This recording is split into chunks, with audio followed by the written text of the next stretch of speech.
Do you remember when I told you this? As the economy starts to go down, you will see that Greece is going to be set on fire. Oh, check the date on that. When's the date on that one? Oh, yeah. I see. November 2009. They called me a conspiracy theorist when I said that. That was more than 3 years ago now. And this weekend, it is really starting to become true. This is Greece. They voted another harsh austerity measure today after some of the worst of the recent violent protest. 106 officers needed medical care. 74 were arrested. The cops are in real trouble because now the people are saying that the cops are part of the problem. Yeah, because they're stopping people from burning things to the ground.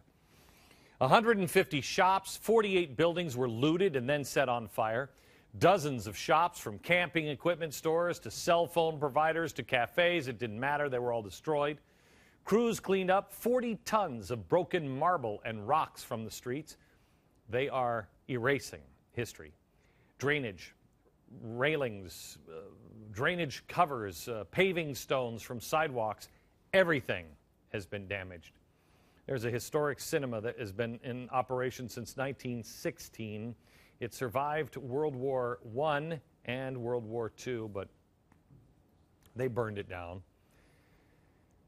I saw some of this stuff and I thought, how exactly are these actions going to help the economy? Oh, wait a minute, they don't. That's right. Who is responsible? Well, the coming insurrection, we explained it to you. But we also have to tell you, and this is not going to come as a surprise, the protest was organized by labor unions this weekend. Faced with a decision between take the bailout deal and accept the conditions or default, Greece passed the bill. 199 to 74 margin. Now, I know most people in your circle look at Greece and say, oh, well, it sucks to be them. But I think your friends are going to find out just exactly how much it sucks. And let me show you some of the numbers why. Greece has an unemployment number of 20.9%. That is up 7% in 1 year. Okay, so that was 13% a year ago. What are we at now? Spain also near collapse, and also the green economy Obama wants to model is at 22.8. Now, our official number is, I think, 8.3. But even the CBO says the real rate is closer to 10% because they're now playing new games. But if you calculate it the way we did before the 1980s, the actual rate of our unemployment is 16%. So you have 20%. Remember, it was 13 a year ago. And CBO is 10%, but the actual number is 16. Youth unemployment under 25 in Greece, 48%. Youth unemployment in America is 23.2. However, the black youth vote is 38%, 10 points from the Greece youth vote. That's why they're stirring up the African American community. By the way, a new study from the Pew found that only 54% of Americans aged between 18 and 34 even have jobs. It's the lowest employment rate since the government started keeping track of the data in 1948. All right, let me go to their debt to GDP. Their debt to GDP, how much are they making and how much are they spending? It's 160%. So you know, the threshold generally is about 100%, and America just crossed the 100% debt to GDP ratio. And new predictions out this weekend show that by 2016, not this election, but the election after this one, we'll be at 138%. Because our debt will be $24 trillion in 4 years. So what does that tell you, America? It tells you that we are headed down exactly the same path, and the same people are taking us there.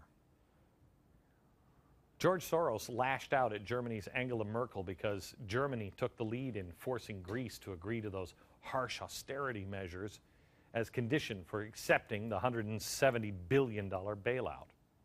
Soros says spending cuts is going to lead to a repeat of the Great Depression. And the EU, if they keep cutting, quote, We will repeat the mistakes that plunged America into the Great Depression in 1929. That's what Angela Merkel doesn't understand. You know, George, I wish I could say you don't understand, but you do. You know exactly what you're doing. What Soros and the central banks are doing, it didn't lead to the Great Depression. It led to totalitarianism. It's what led to the Weimar Republic. And we are headed the same place, except this time it's not just the crashing of a currency in one country, it's currencies on a global scale. Remember, the Great Depression was only called that here in America. It's not called that in the rest of the world. In 1929, the market crashed. Why? Well, because that's what markets do from time to time, about every 10 years, but more importantly, there was also bad, out-of-control greed. That's what caused it. That's what caused the crash. But FDR's tactic to spend our way out of the Depression and grow the size of government is what prolonged it. That's what made the Depression the Great Depression. What he claims got us out of the Great Depression, the entitlement programs, that didn't get us out of it.